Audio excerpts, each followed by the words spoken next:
ফ্যাসিবাদ তৈরিতে সাংবাদিকের কি ভূমিকা ছিল এটা গুরুত্বপূর্ণ।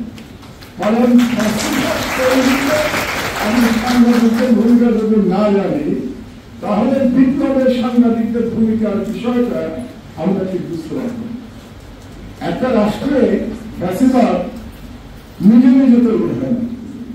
ফ্যাসিবাদ তৈরি হওয়ার জন্য বিভিন্ন দিক থেকে সেই ফ্যাসিবাদকে সহযোগিতা করা হয়। বাংলাদেশেও তাই করেছিল।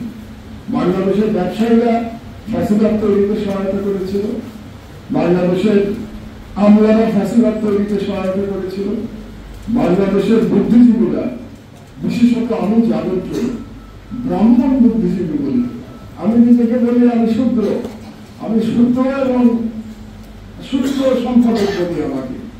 আর ব্রাহ্মণ বুদ্ধিজীবী, ব্রাহ্মণ সম্পাদক যারা, তারা ফ্যাসিবাদ তৈরিতে সহযোগিতা করেছিল। কারণ ফ্যাসিবাদ তৈরি করতে গেলে বয়ানের প্রয়োজন হয়, ন্যারেটিভ তৈরি করতে হয়, ফ্যাসিবাদের সপক্ষে ন্যারেটিভ তৈরি করতে হয়। যে কোনো একটা অথরিটেরিয়ান গভর্নমেন্ট এন্ড ফ্যাসিস্ট গভর্নমেন্টের মধ্যে বেসিক পার্থক্য হলো যে নর্মালি অথরিটেরিয়ান গভর্নমেন্ট জনভিত্তিক ছাড়াও তৈরি হতে পারে, কিন্তু একটা ফ্যাসিস্ট গভর্নমেন্ট যখন জন্মলাভ করে তখন তার একটা জনভিত্তিক প্রয়োজন হয়।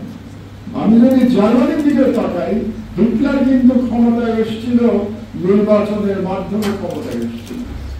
বাংলাদেশেও শেখ হাসিনা নির্বাচনের মাধ্যমেই ক্ষমতায় এসেছিল এবং শেখ হাসিনাকে ক্ষমতায় আনবার জন্য ন্যারেটিভ তৈরির প্রয়োজন হয়েছিল তার পক্ষে, এবং এই ন্যারেটিভ তৈরির কাজটাতে সাংবাদিকরা একটা বিরাট ভূমিকা রেখেছিল।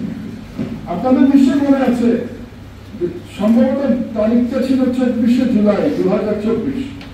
সেদিন সাংবাদিকরা বা সম্পাদকেরা, সব ব্রাহ্মণ এবং জাতীয় সম্পাদকরা শেখ হাসিনার সাথে দেখা করতে গিয়েছিলেন গণভবনে, এবং সেখানে গিয়ে সেই সম্পাদকরা যেগুলো বলেছিলেন, আমি যদি খুব সংক্ষেপে বলি, তার মোদ্দা কথা ছিল যে তরুণ যারা বিপ্লব করছে তাদের সবাইকে মেরে ফেলুন।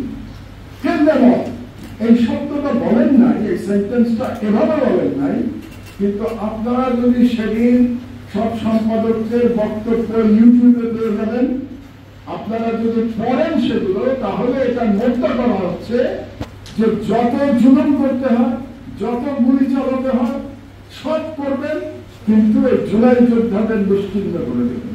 এটাই ছিল বাংলাদেশের ব্রাহ্মণ সম্পাদকদের পরামর্শ 24শে জুলাই, তার মানে পতনের মাত্র 12 দিন আগে।